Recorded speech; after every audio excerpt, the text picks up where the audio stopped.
Okay, so this competition actually started late February, and it's been an exciting journey these past few months, going through all the stages, and we are very excited to be here in Johannesburg. And the experience has been wonderful. We've learned so much. It has put us ahead of our peers in many ways that we cannot even explain. So we are grateful to be here, and as we are very expectant, actually, we hope to have the best of experiences here and also do our best. Well, we aim to take the trophy back home. So that's the only thing we are nervous about, because we definitely want to leave here with the trophies. You can expect the very best there is to expect, because this year we are taking home the trophy. This year we have no option than to take gold home. So that's it. They should all watch out for us. It's Team Iris. The energy is there. We are going to surprise them. It actually shouldn't be a surprise to them, because we are going to take it home. Positive shot. Yeah, that's the word. So yeah, that's it.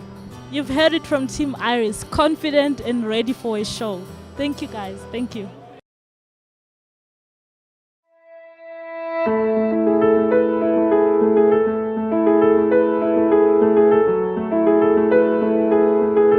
One of the reasons for slow growth in Africa is the inadequacy of practical and analytical financial planners. This lack has caused various financial crises, and we entered into the CFO Case Study Competition to help bridge this gap. We are Team Irish from the University of Ghana Business School, Ghana. The ChapterQuest CFO Case Study Competition has not only increased our tenacity for teamwork and hard work, but has also helped us translate theoretical knowledge into practical real-world solutions. We hope to use the knowledge we have acquired from the ChapterQuest CFO Case Study Competition to not only progress career-wise, but to also pioneer a financial turnaround in Africa, starting with the formation of a consulting firm in Ghana. We entreat you all to vote for and support Team Iris from Ghana to win this year's ChapterQuest CFO Case Study Competition, because we are determined to let our actions speak louder than our words.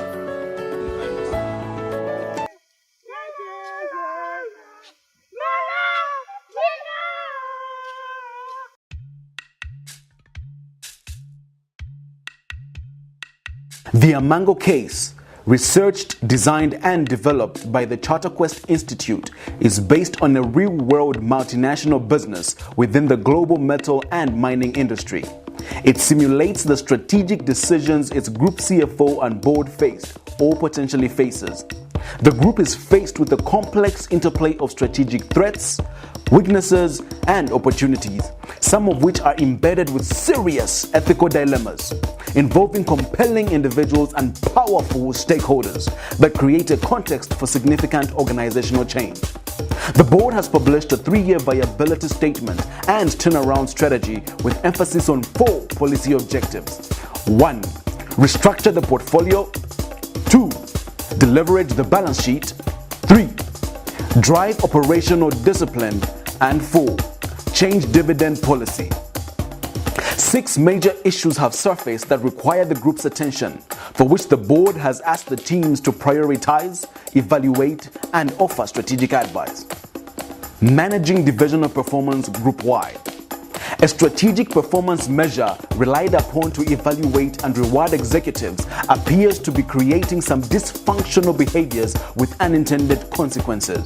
The CFO Global aspirants were required to apply concepts relevant to financial and performance management, strategic management, as well as cost and management accounting. Strategic joint venture decision in Canada. A native Aboriginal group in Canada has been on rampage against mining companies, singling out AMANGO for exploiting mineral resources with too little benefit accruing to their clan. A number of mining companies, including AMANGO, are going into JV arrangements to mitigate this risk and undertake coal mining projects following resurgence in coal prices. There is need to decide on the best configuration for the mining infrastructure, amongst others. The CFO Global aspirants were required to apply concepts relevant to risk and decision management, people and relationship management, as well as a clear distinction between traditional and modern cost management accounting techniques. Strategic disposal in Brazil. AMANGO, as part of an ongoing asset restructuring program, has received a $1.5 billion offer to buy one of its subsidiaries in Brazil. The offer needs to be evaluated taking into account its interconnection with the corporate reconstruction and reorganization issue. The CFO Global aspirants were required to apply concepts relevant to financial reporting, international financial management, as well as strategic management. Balance sheet deleverage or share repurchase. AMANGO's iron ore and coal disposal plans in South Africa has come under attack by the PIC, its single largest shareholder, who is threatening to dump its shares in the market if it proceeds with the disposal plan. In a separate development, the government is about to promulgate a new set of mining regulations that will impose a 10% royalty tax on the turnover of all mining companies and require them to surrender 26% of their ownership to historically disadvantaged persons as part of its Black Economic Empowerment (BEE) policies. The company is considering to rather sell part of its residential property portfolio to a BEE group and use the funds to meet specified objectives. The CFO Global aspirants were required to apply concepts relevant to financial accounting, interest rate risk management, financial management, business ethics, industrial and community relations, the management of government relations, as well as strategic management, operational risk and industrial action in Australia. A controlled shutdown has been hurriedly effected in one of the group's mines in Australia, with 560 personnel evacuated due to safety concerns. 6 are reported dead, and 80 miners trapped in deep underground mines have been rescued. The incident has invited us notice to strike from the trade unions, and there is a protected strike that is already in motion. The CFO Global aspirants were required to apply relevant costs and benefits, financial management, public relations management, human resources management, supply chain management, operations and safety management, as well as business ethics, corporate reconstruction and reorganization. There is a fierce board debate over the strategic direction of the group, impacting on the decision as to which businesses to sell and which ones to keep.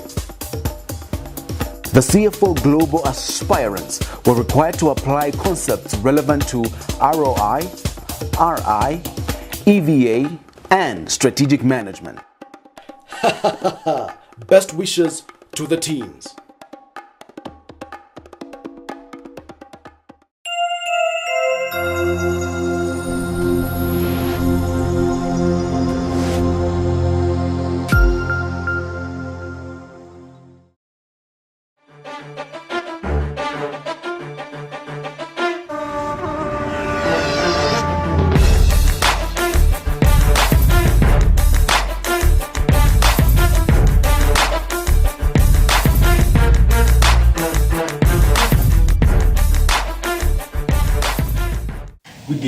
gentlemen, companies in the mining industry, just like companies in other industries, are not devoid of their share of business dilemmas and tough decisions.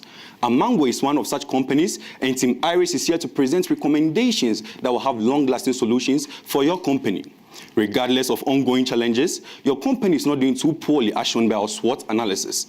On the downside, AMANGO risks a Humpty Dumpty fall should it not be able to find solutions to its current predicament.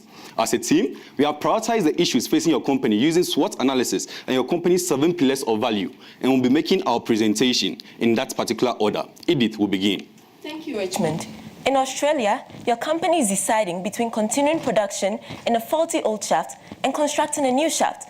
This comes against the backdrop of recent employee deaths and safety concerns across divisions. What we recommend is that production in the old shaft be immediately halted and a new shaft with required safety checks be constructed. Why? Continued production in the old shaft could mean increased injury and legal claims and even larger losses than are currently being made. Moreover, the new shaft is expected to generate an NPV of $51.5 million US, and this is not money you want to throw away. Additionally, we recommend that in order to avoid future occurrences, your company obtain a business interruption insurance to handle such issues. Secondly, you have to realize the power employees hold in the mining industry. In 2014, Lonmin, the world's third largest platinum producer, suffered a plunge in profits by over 40% due to a strike at its mines. And so it will be in the best interest of your company to renegotiate employee wages and working conditions. Finally, because communication is essential, we recommend that your company adopt Grunick's excellence theory in its public relations.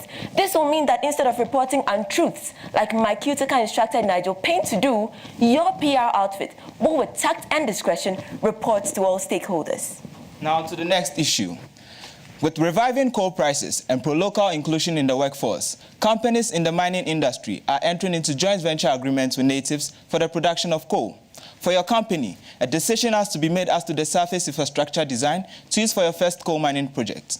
Using the cost and benefits analysis, we recommend that a medium-sized and dense surface infrastructure be constructed, as this yields a probable profit of $91.45 million US, which is the highest among the 3 alternatives. We have already pointed out the need for communications, and I'll re-emphasize that here. Your company, through its public relations outfits, should be in constant communication with the Aboriginal group, as recommended by Mendelow's stakeholder theory. We have also expressed concerns about the poor coverage of environmental costs in your financial statements. We recommend that you update your management accounting systems with current guidelines such as the GRI Sustainability Reporting Guidelines. This will ensure that economic, social, and environmental aspects of a company are duly and distinctly reported. Finally, we recommend that a percentage of the division's profits go into CSR activities in Canada, and also a percentage of the workforce be locals. This will take your company off the target radar of the Aboriginal group, as a city divided against itself cannot stand. To the next issue. Your current performance measurement technique has compelled your divisional managers to focus on reporting higher EBIT and ROCE at the expense of total group profitability and, most importantly, employee health and safety. To solve this problem, we recommend that you employ the economic value added measure, because EVA is more difficult to manipulate considering that adjustments are made on a cash basis. Also, the bonuses of your manager should be tied to the 7 pillars of value of the company. And since health and safety is your company's most important value, managers will sit up and ensure that employees are safe at the workplace. Concerning the issue of ramping up of closing stock, we recommend that you use the marginal costing technique, because unlike absorption costing, marginal costing does not include fixed costs in the calculation of product cost. Therefore, higher closing inventory would only lead to higher cost of sales and consequently lower gross profit. A memo should be sent around to inform managers that ramping up closing stock is fraudulent and punishable by law. To control the high internal charges of your refineries, you need to set a cross-divisional transfer price in accordance with OECD guidelines and principles. Punitive measures should also be put in place to deter managers from engaging in any of the aforementioned acts. To the next issue. As of now, your company's plan to dispose of coal and iron ore mines in South Africa has been fought due to poor performance and gloomy economic forecast. The alternative you are considering is unbundling a section of your property portfolio. Now, you could either use the proceeds to deliver your balance sheet or instead institute a share buyback scheme. Going through the balance sheet deleverage option will mean that your company's gearing ratio will reduce significantly as opposed to a 10.6% increment with that of a share buyback scheme. Also, going through the balance sheet deleverage option will mean that your company's cost of capital will reduce to 5.14% and consequently grant you access to capital more readily. What does my team of expert consultants think? Definitely pursue the balance sheet deleverage option, as this reduces your company's total net debt to $9.9 billion, which is in line with your company's target. Also, based on our Pestel analysis, you would need to address the new mining law in Charter if you would want to remain profitable. Your company needs to take advantage of the strength provided by the Association of Chamber of Mines by lobbying other members to join in the protest for more favorable terms of the Charter.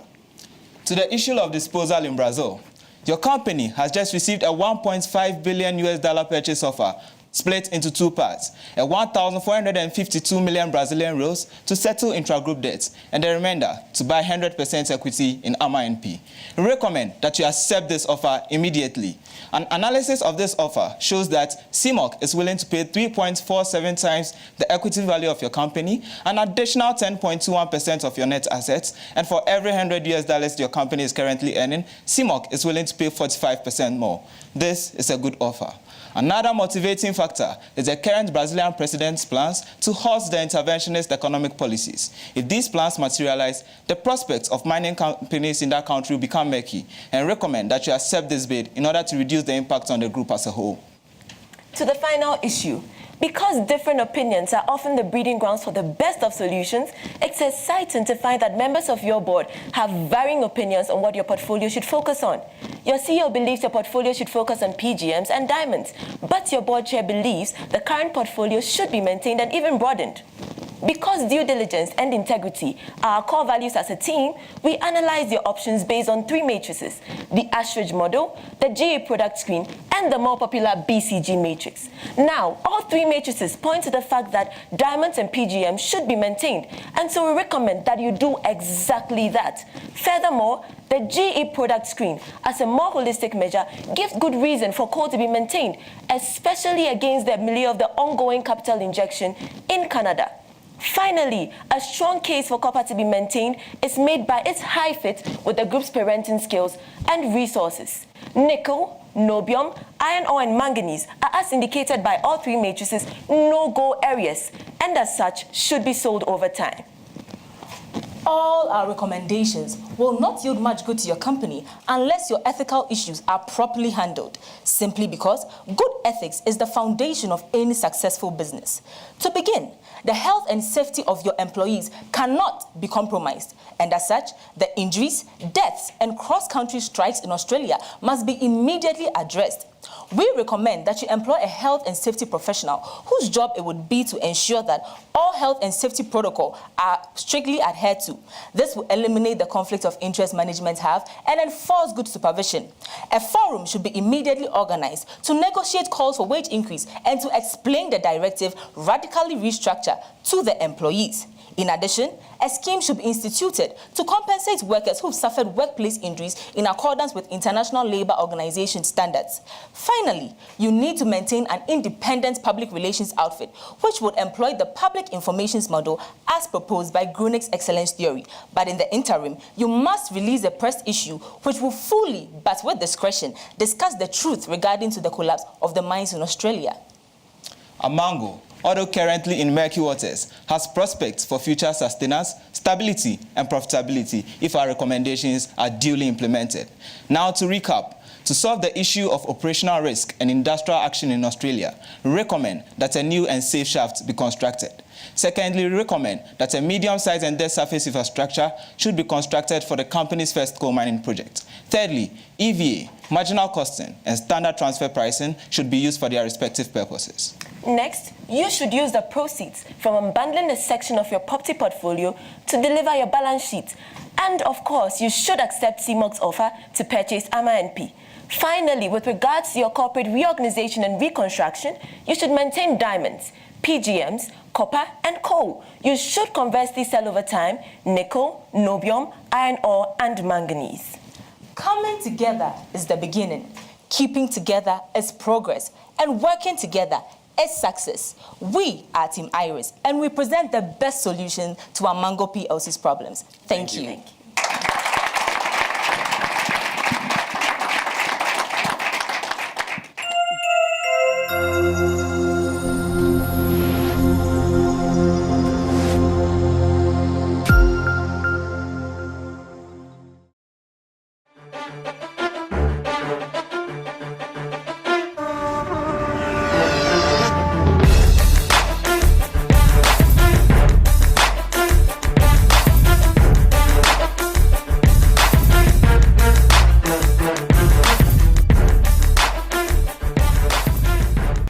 Great presentation, and analysis and recommendation.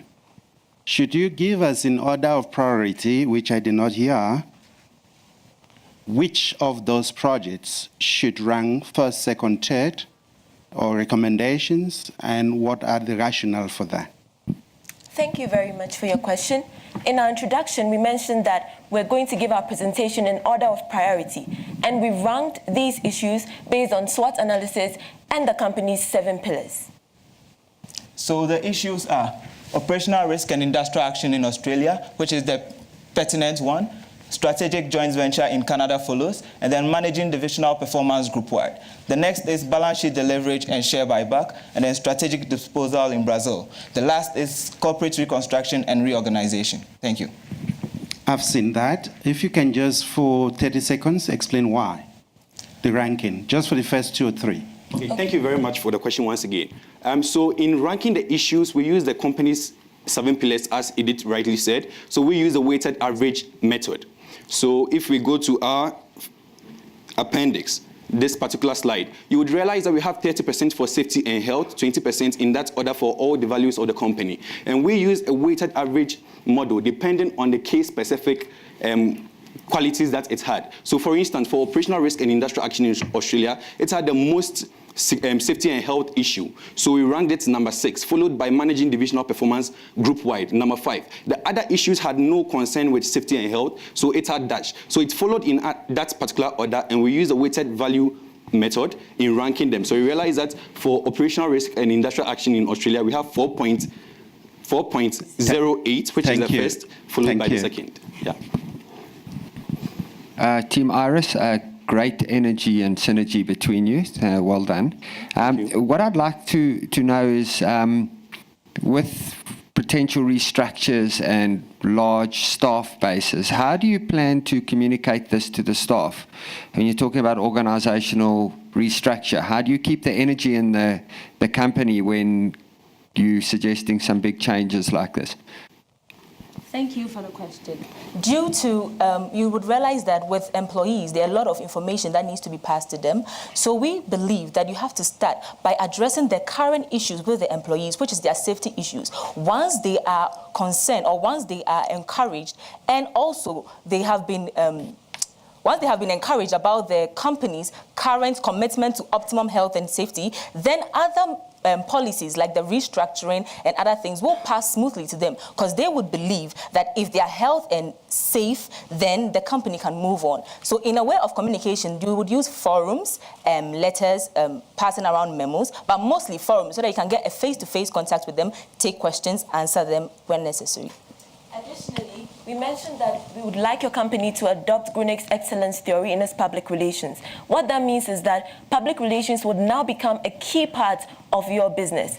And in that model, the public relations more or less connects directly with the board of directors, which will mean that communication becomes very essential, and as such, the employees through the public relations outfit would be able to realize what is happening in the company and how to adjust, because everything that is happening in the end is for their good.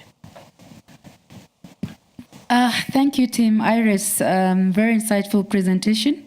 My question to you is two-pronged. So you advise us to deliver our balance sheet and unbundle some of our property.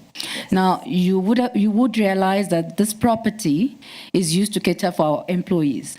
Then you also advise us that we should renegotiate our employees' working conditions.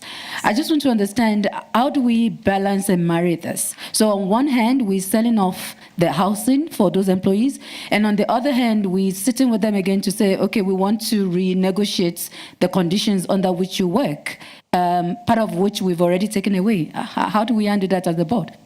So thank you very much for the question. I'll answer the first part, which is why we need to deliver our balance sheet. So right now, as part of the key performance indicators of your company, the second one is delivering your balance sheet to reduce the debt stock. Because you'd realize that right now, your share status on the stock exchange is reducing due to a downgrade by Standard & Poor's. In terms of the ranking. So our main focus as consultants to the board is to how you can consolidate your financial statements. And one main reason you can do that is delivering your balance sheet, which will reduce your company's total net debt and bring it down to the level that we advise, $9.9 billion US. It will in turn increase your earnings per share, because once that is done, the reduction in the total net debt is done, it will bring investor confidence that indeed the company is shifting from its usual position of always being in stock, so confidence will start rising, then it will translate into the share prices, then your company can gain its feet. Once that is done, it means that your employees will have a basis for them to still be employed. Because look at this situation. Imagine where we don't tackle the debt of your company company still plunges, then there is no business for them to even work in the first place. So the first part is to tackle the debt of your company, and I believe one of my colleagues will take why we should renegotiate with them again. Thank you. And directly following that, when the debt is reduced, we realize that, just as he mentioned, share prices are going to go up. And so inevitably, the company's performance is going to be seen as doing better. And when that happens, when people begin to value the company more and people begin to invest more in the company, the employees definitely would have their fair share of the business's success. And in such a situation, then we can renegotiate and say, now we have enough money to pay you better. And even though we've taken your property away, now we can give you something better. Because we realize that there's always a very thin line between doing what's good for people and doing what you think should be the best. And so in this case, what we want to deliver to the employees is we want to make sure that even though we are taking away property, we are giving them adequate resources to be able to live and enjoy life and enjoy working in the company. Thank you very much for the energetic presentation. You gave an advice, and based on your priorities, you say first priority is to solve the issue in Australia, third priority is to change the performance management scheme in the company. Also, you mentioned strongly that we need to look the ethics and safety and also public relationships, right? Yeah. What is your advice? Do we need to do something? Do we need to take any action with the group CEO, considering the situation that happened on Australia under his management? What are your views on this? Thank you for the question. So currently, the group CEO has actually instructed a divisional CEO to tell a blatant lie about the current state. And he did it in the best interest of the company, thinking that the 200,000 daily losses would have been salvaged if this situation happened. So our action to the CEO is to be given after the company has been reconstructed to a certain level, the CEO will be given a suspension. So we indicated a punitive measure should be put in place to deter managers from, and that includes the CEO. We have to have policies that go against any of these future occurrences. So for the CEO, we are suggesting, it's left for the board to decide that is, but we are suggesting that the CEO be given a suspension to serve as a strong warning to any divisional manager who intends to tell a lie or to do something in personal interest or any other thing. Thank you. To add to that, you don't tell employees to go back to a very dangerous shaft to continue mining. So, as she said, punitive measures will be put in place to deter the CEO from going into such, proposing such actions again. Team Iris, well done on the way that you present the case study. For me, it's about the priorities. Now, on the one side, if you look at this company, it lost 75% of its market value over the last couple of years. There's a company in significant financial challenges. However, if you look at your priority, number one is not a financial issue. It's focus on Australia in terms of the operational risk and industrial action. How did you think around that? Because if you don't have money, you can't really operate. Okay, to answer your question, first of all, we looked at the company's 7 pillars of value. Now, recognize that health and safety is your primary concern. And so the health and safety of your employees and your staff should be paramount to other things. Now, cost and financials are way below health and safety. And that's why we prioritized the health and safety issues of your company first. To add to that as well, you make a valid point when you talk about we not having resources. If you don't have resources, how do you operate? But the question we also ask ourselves is, if you don't have the business to operate, how do you even get the resources to intend re-inject to operate? So if you don't tackle the issue of your shaft collapsing, you don't tackle the issues of your employees dying or not being safe, how do they even work for you to generate the resources that you want? So in order to restructure your company or to put your on a very stable legs, you need to make sure that the basis or the fundamentals of your company are all settled, and in turn, inevitably, the resources will flow in for you. Yes. Oh, that is it. Thank you. Thank you.